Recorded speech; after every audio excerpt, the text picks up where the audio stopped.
Guilty. Judge Wyatt Caldicott's gavel crashed down with thunderous finality. But his steel-gray eyes weren't fixed on the convicted man cowering before the bench. They were locked on the woman in the third row whose emerald dress seemed to burn. Against the drab courthouse walls like wildfire in autumn wheat, Naomi Delacroix rose from her seat, her chin lifted in defiance that made Wyatt's breath catch. The courtroom erupted in whispers as she strode toward the defendant, her brother. Lucien but Wyatt barely registered the commotion. 23 years on the bench in Millhaven County, and never once had justice wavered in his hands. Until now. Until her, Your Honor. Naomi's voice cut through the murmurs like honey poured over gravel. I request to speak on behalf of my brother. The proper response died in Wyatt's throat. Protocol demanded he refuse. Sentencing was his domain alone. Oh. But those eyes, fierce as a summer storm, held secrets that made his carefully ordered world tilt on its axis. Miss Delacroix, he managed, his voice rougher than intended. This court recognizes no such right. She stepped closer to the bench, close enough that he caught the scent of lavender and rebellion. Then perhaps this court should examine the evidence more carefully, Your Honor. My brother may be guilty of trespassing, but he's innocent of the charge that truly matters. The gallery held its breath. Defense attorney Bramwell Koscheck shifted nervously in his chair, clearly unprepared for this development. But Wyatt found himself leaning forward, drawn by the passionate conviction in her voice. And what charge? Might that be, Miss Delacroix? The charge of abandoning family, Your Honor? The charge of choosing desperation over honor? Her voice cracked just slightly, but enough to reveal the vulnerability beneath her armor. Lucien didn't steal to fill his own pockets. He stole medicine for our dying mother. The courtroom erupted, but Wyatt's focus remained singular. In her face, he saw not the polished presentations of career attorneys, but raw, unfiltered truth. It terrified him. Order. His gavel found wood again, but gentler this time. Miss Delacroix, while your devotion is admirable, the law makes no allowances for noble intentions. Something flickered in her expression, disappointment, perhaps, a recognition of a man trapped by his own rigid principles. She nodded once. Curtly then returned to her seat with the grace of a woman who had expected nothing and received exactly that, as Wyatt pronounced sentence. 5 years in the territorial prison, he watched Naomi's face remain perfectly composed. Only her hands betrayed her, trembling against her skirt like autumn leaves in a bitter wind. When court adjourned, she was the first to leave, her brother's shackled form disappearing through the side door, while she vanished into the crowd like smoke. That evening, Wyatt sat in his study, surrounded by leather-bound legal texts and the weight of precedent. But for the first time in decades, the law felt insufficient. Somewhere in Millhaven's twisting streets, a woman grieved for a brother who had chosen love over land. Wyatt couldn't shake the feeling that he had chosen wrong. The whiskey in his glass grew warm as midnight approached, but sleep remained. Elusive. Tomorrow would bring new cases, new certainties. But tonight belonged to emerald eyes and the dangerous question they had planted in his mind. When did justice become the enemy of what was right? The knock at Wyatt's door came at dawn, sharp and insistent as a woodpecker against oak. He found Sheriff Mordecai Thorne on his porch, hat in hand and worry creasing his weathered features. Judge, we've got ourselves a situation. That Delacroix woman, she's been asking questions around town, stirring up trouble about her brother's case. Wyatt's coffee turned bitter in his mouth. What sort of questions, Mordecai? The sort that make folks wonder if maybe young Lucien wasn't the only one involved in them thefts. Word is she's been talking to Apothecary Bramstoke, asking about who else might have been buying laudanum in quantities too large for personal use. Through his kitchen window, Wyatt could see the town beginning to stir, shopkeepers sweeping there. Stoops, children racing toward the schoolhouse, the familiar rhythm of Millhaven life. Underneath that normalcy, something shifted like quicksand. She's investigating. The words tasted strange, tinged with something that might have been admiration. More than that, Judge, she's building a case. And from what I hear, she might be onto something. Wyatt set down his cup with deliberate care. 23 years of maintaining order, of being the unshakable pillar upon which justice rested. And now a woman with fire in her eyes threatened to topple everything he thought he knew about his own courtroom. Where is she now? Last I heard, the old Whitmore place. Been there since before sunrise. The Whitmore place, a rambling farmhouse on the town's edge, where Naomi lived with her ailing mother. Wyatt had driven past it countless times, never giving it more than a passing glance. Now it loomed in his mind like a fortress. He wasn't sure he was brave enough to breach, but duty called. Even when it wore the mask of personal turmoil, he found her in the garden behind the house, kneeling among rows of medicinal herbs with dirt under her fingernails and determination etched in every line of her profile. She looked up at the sound of his approach, and for a moment, surprise flickered across her features before settling into resigned wariness. "Your Honor, come to ensure I'm not planning any more courtroom disruptions." The edge in her voice cut deeper than it should have. Wyatt removed his hat, suddenly aware of how formal he must appear in her domain of growing things and honest labor. "I came to hear what you've discovered about your brother's case." She rocked back on her heels, studying him with those unsettling green eyes. "Why? So you can prepare a legal argument against it? Because I'm beginning to think I may have made an error in judgment." The admission hung between them like morning mist, fragile and dangerous. Naomi's expression shifted, surprise giving way to something that might have been hope. "There's a man named Cornelius Ashworth," she said finally, rising to dust soil from her skirts. "Runs the hardware store on Main Street. Been buying laudanum from Bramstoke in amounts that would kill a horse. Claims it's for his wife's consumption. But I've seen Adelaide Ashworth at church every Sunday, healthy as a spring colt." Wyatt's pulse quickened. Cornelius Ashworth, pillar of the community, member of the town council, and one of the most vocal supporters of harsh sentencing for theft. The irony tasted like copper pennies. "You think he's been selling the medicine illegally?" "I think my brother stumbled onto something bigger than a simple theft, and someone needed a scapegoat." She stepped closer, and again he caught that intoxicating scent of lavender and rebellion. "The question is, Your Honor, are you interested in the truth, or just in maintaining the comfortable fiction that justice was already served?" The challenge in her voice made his blood sing in ways that had nothing to do with jurisprudence and everything to do with the dangerous territory his heart was mapping without his permission. The confrontation with Cornelius Ashworth shattered like glass against stone. Wyatt sat across from the hardware store owner in the back room of Mordecai's office, watching 20 years of respected citizenship crumble into dust. Ashworth's confession spilled out in broken fragments: the gambling debts, the laudanum sales to desperate souls in neighboring counties, the growing web of lies that had finally snared an innocent man. "Lucien Delacour saw me loading medicine into my wagon behind Bramstoke's shop," Ashworth wheezed, his face gray as winter ash. I thought, I thought if he took the blame for the missing inventory, no one would look deeper." Wyatt's hands clenched against the table's edge. "So you let an innocent man face prison while you continued your illegal enterprise?" "He was already there, Your Honor. Already caught red-handed with stolen goods. I just didn't correct the record when folks assumed he'd taken more than he actually had." The technicality of it burned in Wyatt's chest like swallowed fire. Lucien had indeed stolen Medicina, a single bottle of laudanum for his dying mother.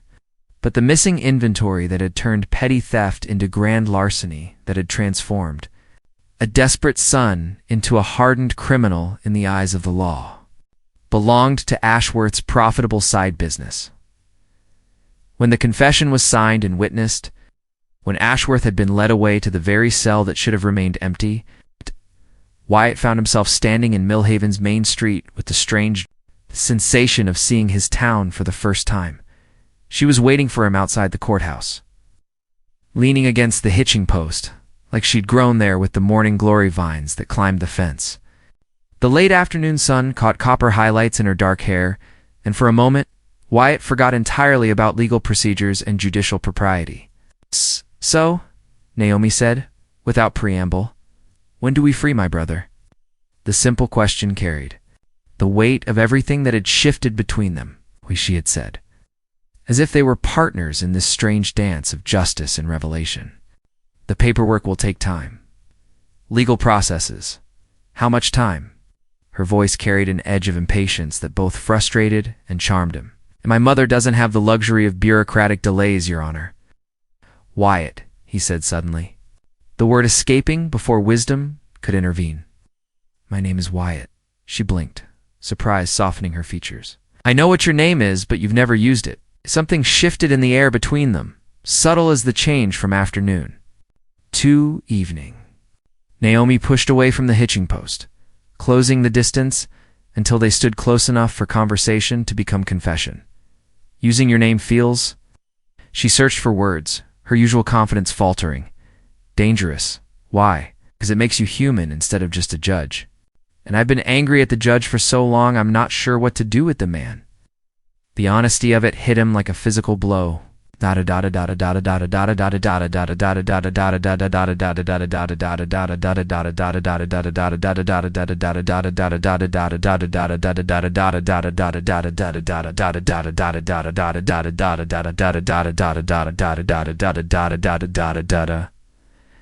the fence, the contact sent lightning through his veins.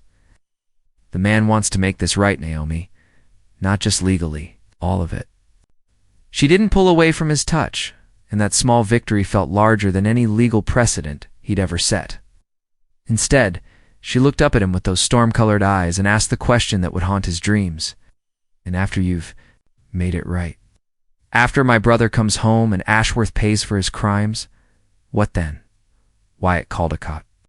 He wanted to promise her everything: justice, redemption, a future where the careful walls he'd built around his heart lay in ruins. But 23 years of measured words and careful judgments held his tongue. I don't know, he admitted. I've never been here before. Her smile, when it came, was soft as dawn, breaking over the mountains. Neither have I. The scandal of Cornelius. Ashworth's arrest spread through Millhaven like wildfire through dry grass. But it was nothing compared to the gossip surrounding Judge Wyatt Caldecott's daily visits to the Whitmore place. Naomi's mother, Celestine, proved to be as formidable as her daughter. Despite the illness that kept her confined to the front parlor, Wyatt found himself drawn into conversations that ranged from territorial politics to the proper cultivation of healing herbs, all while trying to ignore the knowing gleam in the older woman's faded blue eyes. You're not what I expected, Celestine said during his third visit, her voice carrying the faint accent of her Louisiana childhood. Wyatt paused in his reading of the legal documents that would free Lucien. What did you expect, Mrs. Delacroix? A man made of marble, I suppose, cold and unchanging. She gestured toward the window where Naomi could be seen hanging laundry in the garden. Her movements graceful despite the mundane task. My daughter has a talent for revealing the humanity in people. It's both a gift and a curse. Through the glass, Wyatt watched Naomi pin a white sheet to the line, the wind catching the fabric and making it dance like a ghost in the afternoon light. Something twisted in his chest desire, certainly, but deeper than that. A longing for the kind of simple domestic moments he'd never allowed himself to want. She's remarkable, he said, the admission slipping out before he could stop it. Laugh turned into a cough that shook her frail frame. When she recovered, her eyes held a gravity that made Wyatt suddenly aware of how little time remained to her. She's been caring for me for 3 years, turning down suitors and opportunities, because she couldn't bear to leave. Don't let her sacrifice any more of her life for duty, Judge. Some chains are forged from love, but they're still chains. The weight of the older woman's words followed Wyatt as he walked to the garden, where Naomi stood among the herbs with soil-stained fingers and the setting sun painting gold highlights in her hair. Your mother is worried about you, he said without preamble. Naomi didn't look up from the lavender she was harvesting. My mother worries about everything. It's her particular talent. She thinks you're sacrificing too much. The question came with a sideways glance that made his pulse stutter. Wyatt moved closer, close enough to catch the scent of crushed herbs and the faint sweetness of her skin. I think you're the bravest person I've ever met, and I think bravery shouldn't have to cost everything. Her hands stilled among the purple blooms. What are you saying, Wyatt? The use of his given name sent heat coursing through his veins. He reached out, covering her dirt-stained fingers with his own. marveling at how right the contact felt, despite every rule of propriety it violated. "I'm saying that when Lucien comes home tomorrow, when this immediate crisis passes, I'd like to court you properly, if you'll have me." She turned to face him fully, her eyes wide with surprise and something that might have been joy. "Court me?" Wyatt Caldecott. "Are you asking to be my beau?" The old-fashioned term, delivered with a hint of teasing, made him smile despite the gravity of the moment. "I'm asking for the chance to show you that judges can be more than marble and precedent. That this particular judge might be capable of loving a woman who challenges everything he thought he knew about justice." For a moment, the only sound was the evening wind rustling through the herb garden and the distant lowing of cattle from neighboring farms. Then Naomi stepped closer, rising on her toes to press a soft, brief kiss to his cheek. "Ask me again tomorrow," she whispered against his ear, her breath warm and full of promise. "When my brother is free and the world feels possible again." Lucien Delacroix walked out of territorial prison into morning sunlight that seemed to blind him after months of stone walls and iron bars. Wyatt stood beside the prison gates, official papers in hand, and an unfamiliar lightness in his chest as he watched the reunion between brother and sister unfold. Naomi threw herself into Lucien's arms with such fierce joy that Wyatt felt like an intruder witnessing something sacred. The young man, barely 25, with his sister's dark hair and defiant chin held her as if she were the anchor that kept him tethered to a world that had nearly forgotten his innocence. "Sweet Jesus, Naomi, what did you do?" Lucien's voice cracked with emotion as he pulled back to study her face. "They told me," the real thief confessed, "but they wouldn't say how. I reminded a certain judge that truth matters more than convenience," she replied, her gaze finding Wyatt over her brother's shoulder. The look that passed between them carried the weight of everything that had changed in the past weeks. Lucien followed his sister's glance, and Wyatt saw recognition dawn in the younger man's eyes, not just of who he was, but of what he might represent in Naomi's future. The ride back to Millhaven passed in a blur of conversation and catching up with Lucy, eager for news of their mother and the town. But Wyatt found himself watching Naomi more than listening to the words, memorizing the way happiness transformed her features, storing up images against an uncertain future. At the Whitmore Place, Celestine's joy at seeing her son proved almost too much for her weakened heart. She wept and laughed in equal measure, clinging to Lucien's hands while Naomi hovered anxiously nearby. Wyatt, feeling suddenly superfluous in the midst of such intimate family emotion, made his excuses to leave. "Wait." Naomi followed him onto the front porch, closing the door behind her. "You asked me something yesterday, in the garden." His heart hammered against his ribs. "I did. I've been thinking about what it would mean." Wyatt forced himself to remain still, to let her find her own words without pressure or persuasion. The evening air carried the scent of her herb garden and the distant sound of her brother's laughter from inside the house. "The town will talk," she said finally. "A judge courting a woman whose family was involved in a criminal case. There will be whispers about impropriety, about whether justice was truly served, or if you were swayed by other considerations." Careful way she phrased it made him smile despite the seriousness of her concern. "Let them talk. I've spent 23 years caring more about appearance than truth. I'm ready to try the opposite, and if it damages your reputation, your career..." He stepped closer, close enough to see the flecks of gold in her green eyes. "Naomi, do you know what I've realized these past weeks? Career built on rigid adherence to rules rather than the pursuit of actual justice isn't worth protecting. You showed me that." Her breath caught, and for a moment he thought she might cry. Instead, she reached out, her fingers tracing the line of his jaw with heartbreaking tenderness. "My mother is dying, Wyatt.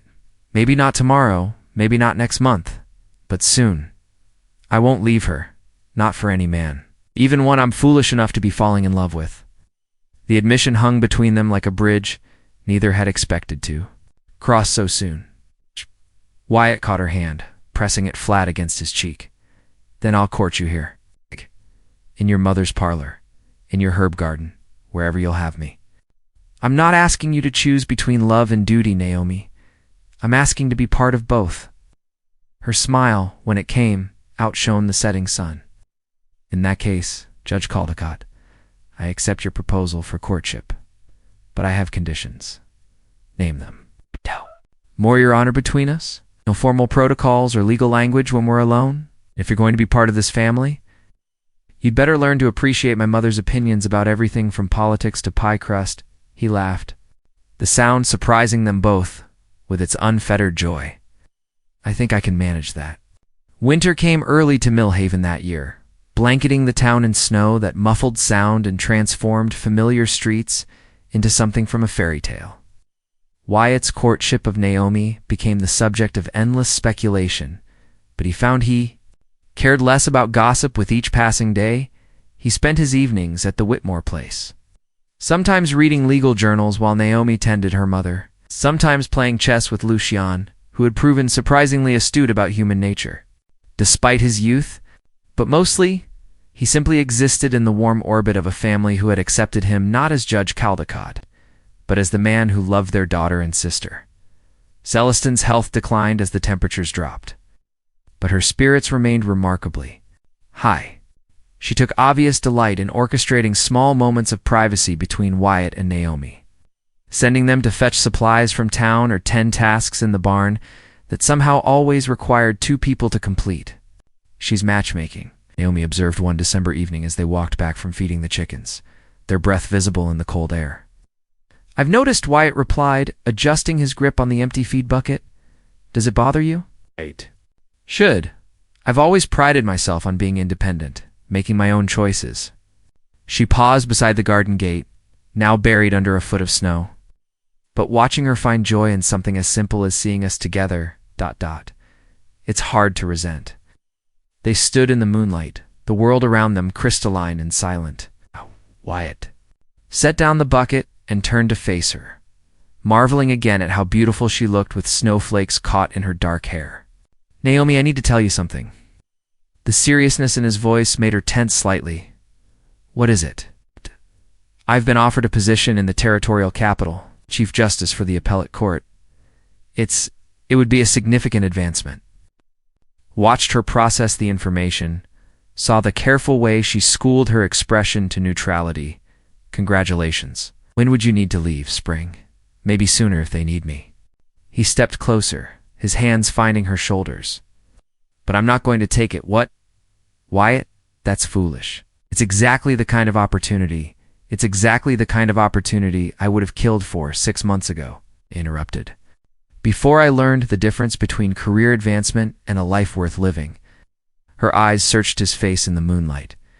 You can't give up your future for me. I won't let you. You're not giving up anything for me. I'm choosing what matters most.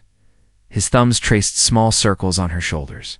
Besides, Millhaven needs a judge who understands that justice isn't just about following precedent. Someone taught me that. Recently, she was quiet for so long that he began to worry he'd overstepped, assumed too much about their future together. Then she reached up, her cold fingers framing his face. I love you, she said simply. Not the judge, not the respected man of law. You, the man who sits with my mother and listens to her stories about Louisiana. The man who taught my brother to play chess and never once mentioned the crime that brought them together. The man who chose truth over comfort, even when it was hard. He kissed her then, soft and reverent in the falling snow, tasting winter and promise on her lips. When they broke apart, she was smiling. But if you're staying in Millhaven, I have one more condition for this courtship. Only one. Marry me before spring. The proposal, coming from her instead of him, sent shockwaves through his carefully ordered world. Ow. Naomi, my mother won't live to see summer, Wyatt. We both know it. And I want her to see me married to a man who makes me happy. I want her to die knowing I won't be alone. The raw honesty of it broke something open in his chest. He thought of all the protocols he was supposed to follow, the proper waiting periods and formal announcements that tradition demanded. Then he thought of Celestine's fading eyes lighting up when they entered a room together, and knew there was only one answer. Yes, he said, lifting her off her feet and spinning her around in the snow. Yes, Absolutely yes. The wedding of Judge Wyatt Caldecott and Miss Naomi Delacroix took place on a February morning so bright with snow and sunlight that the small church seemed to glow from within. Despite the short notice, half of Millhaven crowded into the pews. Drawn by curiosity, genuine affection, or simply the desire to witness something that had already passed into local legend. Celestine. Wrapped in quilts and supported by Lucians, Strongarm beamed from the front row as her daughter walked down the aisle in a dress of cream-colored silk that had belonged to her grandmother. Wyatt, waiting at the altar in his finest black suit, felt his breath catch as he watched her approach. She was beautiful, certainly more beautiful than ever, with joy lighting her features and love shining in her eyes. But what struck him most was the absolute certainty in her step, the unwavering confidence of a woman who knew exactly what she was choosing and why. Reverend Josiah Blackthorne. Ancient and half-deaf, but still the only ordained minister within 50 miles, performed the ceremony with shaking hands and a voice that carried surprising strength. When he asked if anyone had objections to the union, the silence stretched long enough for Wyatt to wonder if someone might actually speak. Instead, a voice from the back called out, "About time," and the congregation erupted in laughter that seemed to bless the proceedings with spontaneous joy. The vows they exchanged were traditional, but Wyatt heard deeper promises in Naomi's voice commitments to challenge him when he grew too rigid, to remind him that law without compassion was merely tyranny dressed in judicial robes. His own words carried vows to honor her independence even as he claimed her heart, to be worthy of the trust she placed in him. When Josiah pronounced them husband and wife, the kiss they shared tasted like the beginning of everything. The reception, held in the church hall, lasted well into the evening. Wyatt found himself dancing with his new wife to fiddle music provided by the Koscheck brothers, holding her close and marveling at how perfectly she fit in his arms. Around them, the people of Millhaven celebrated with the kind of wholehearted enthusiasm that small towns reserve for their own. "No regrets?" Naomi asked, as they swayed to a particularly sweet melody. "Only that we waited so long," he replied, spinning her gently. "Though I suppose we